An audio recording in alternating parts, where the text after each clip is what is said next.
Setelah itu dia pulang, tinggallah aku sendiri di apartemen besar ini. Jam 9 malam, sambil ditemani minuman dingin, aku memandang keluar jendela, menikmati pemandangan. Walau letak apartemen gak terlalu tinggi, tapi masih cukup indah city light yang kelihatan. Sebelumnya gak memakan waktu lama buatku untuk unpack dan merapikan barang bawaan. Karena yang aku bawa juga gak terlalu banyak, jadinya bisa langsung istirahat menikmati suasana apartemen ini. Tapi sekitar jam setengah 10, aku baru ingat kalau ada beberapa barang keperluan yang harus aku beli. Makanya berniat untuk turun, karena tadi aku lihat ada minimarket di dekat parkiran. Ya, hampir jam 10 malam aku turun. Sesampainya di bawah, aku bersyukur kalau ternyata minimarket masih buka. Lantas buru-buru masuk dan mencari barang perlengkapan yang akan aku butuhkan.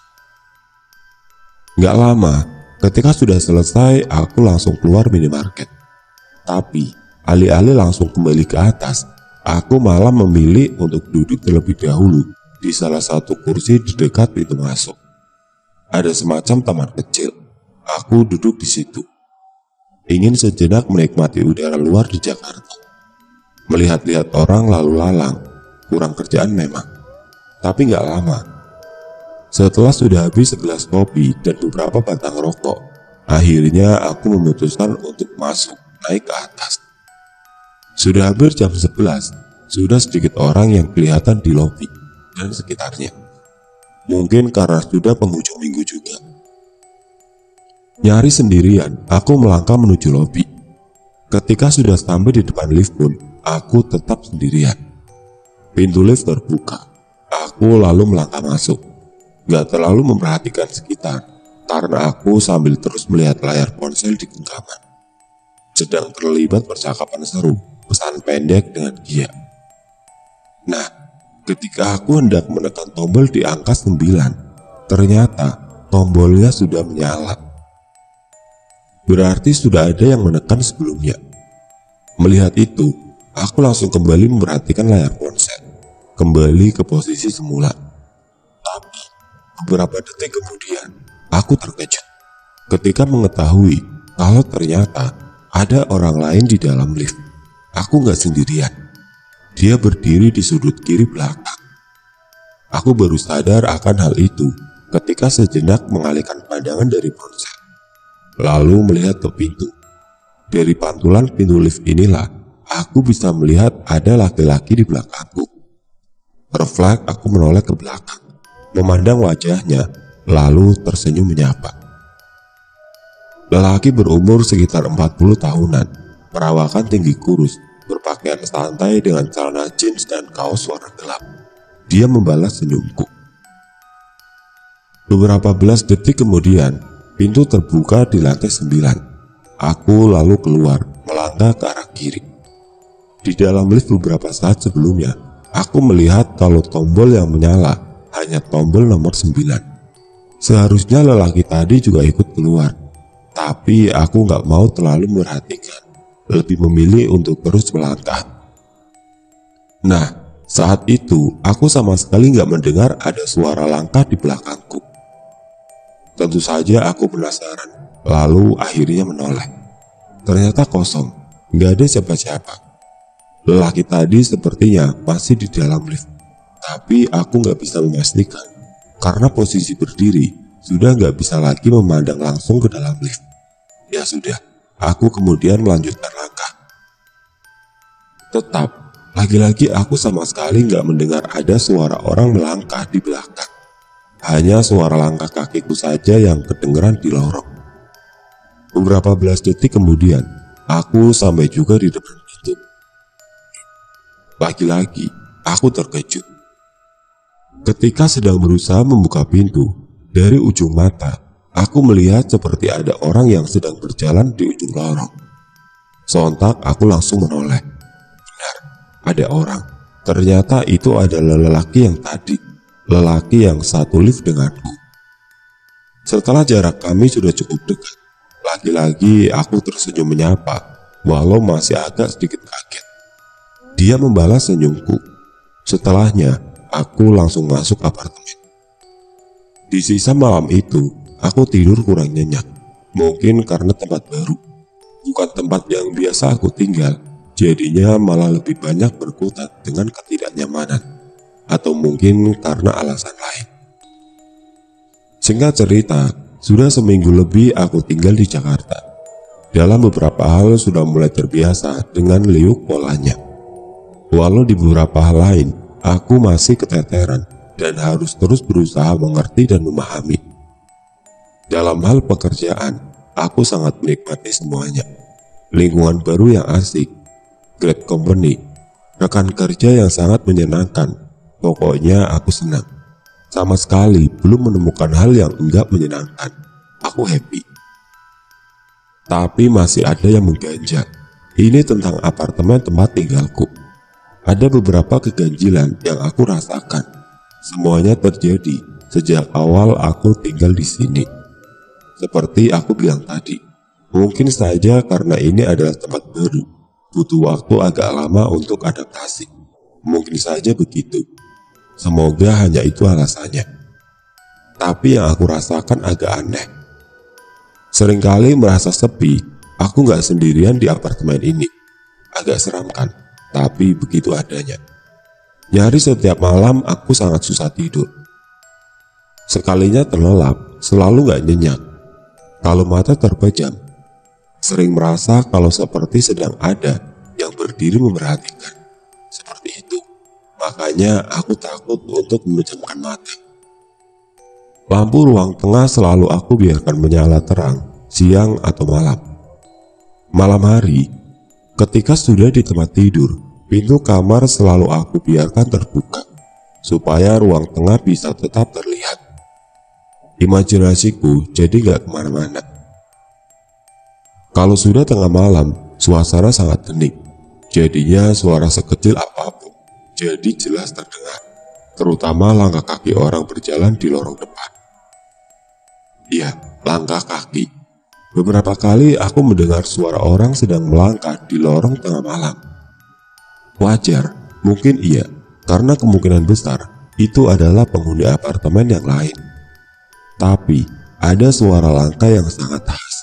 Sampai-sampai aku hafal kalau langkah kaki ini sedang muncul terdengar.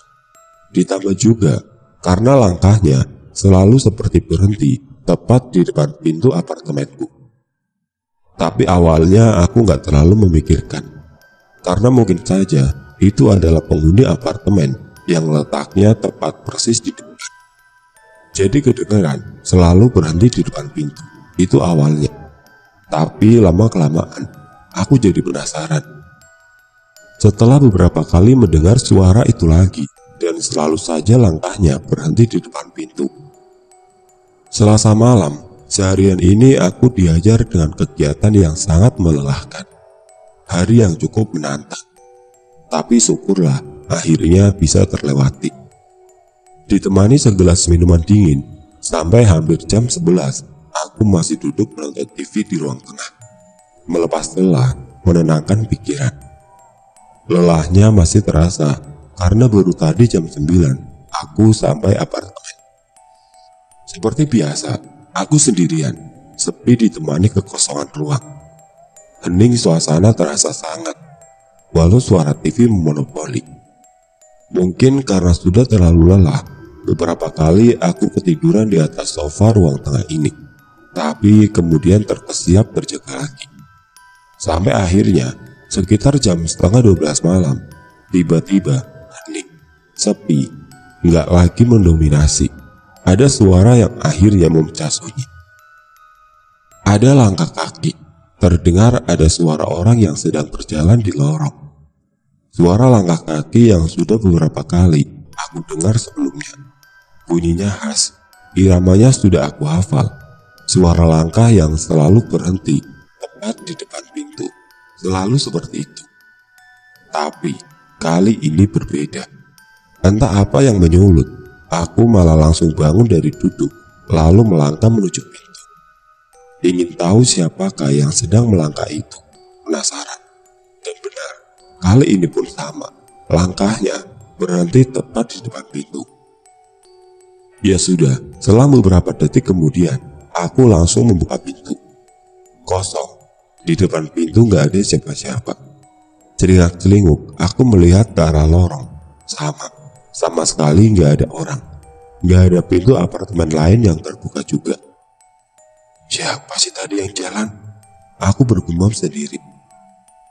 Namun, tiba-tiba, aku merasakan ada hembusan angin menerpa wajah dan tubuh.